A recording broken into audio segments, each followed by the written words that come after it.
Every time I've had to take a leak so far, I've had to I've had to poop. And as far as Lisa Bentley is concerned, a blonde named Lisa Bentley, well, what can I?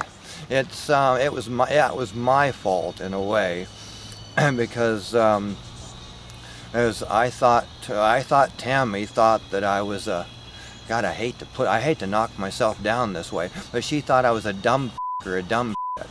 And I thought Tammy would think that way about me, because you know, I didn't know too much about women and relationships, and she said I didn't know a lot or know hardly anything.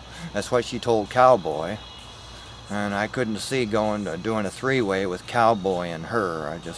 I couldn't see that. I mean, he wanted to wear the cowboy hat so badly, he wanted to do it during sex, and she couldn't. And then later, she couldn't see me having a three-way with a two-way with her. So, and that's why I left and went back to what they call the mental health place called the Crystal House. That's up in Shasta Lake City, and that was like, geez, that was like 18 years ago, or 19, more like it.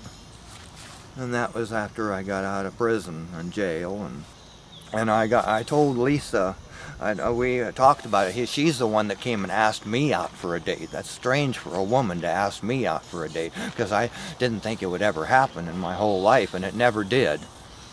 But I didn't think it would ever happen, and she came and says, she came and says, why don't you come out and talk with me? Oh, come on out and talk with me. She went to me 3 times, said, come on out and talk with me for a little bit. We can say something, we can talk about something, come on out and talk to me.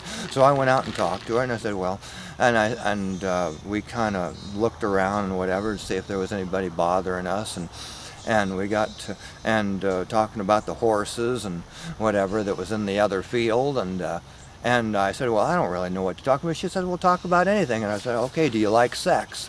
I told her, I asked her, do you like sex? And then she sitting on my knee, and she just made a circle, doing a twist on my knee. And I said, ooh, baby. And she said, you can cows, horses, chickens, and pigs for all I care.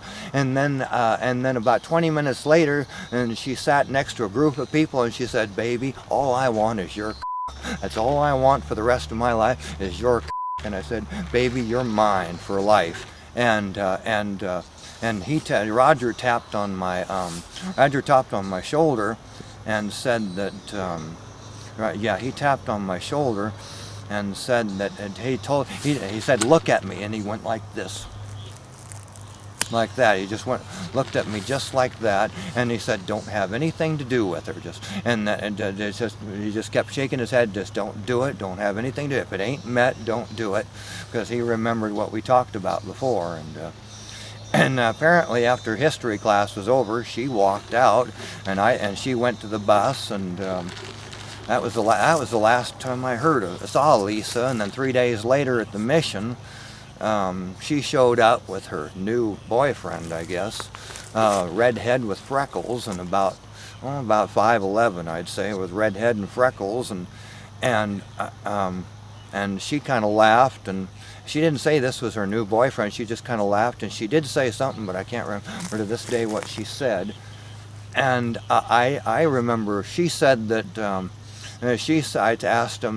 I asked her and him both, if you're having sex, could I join in? And he said flat no. He said a flat no, and then him and her went off downstairs, and that was the last time I seen of them.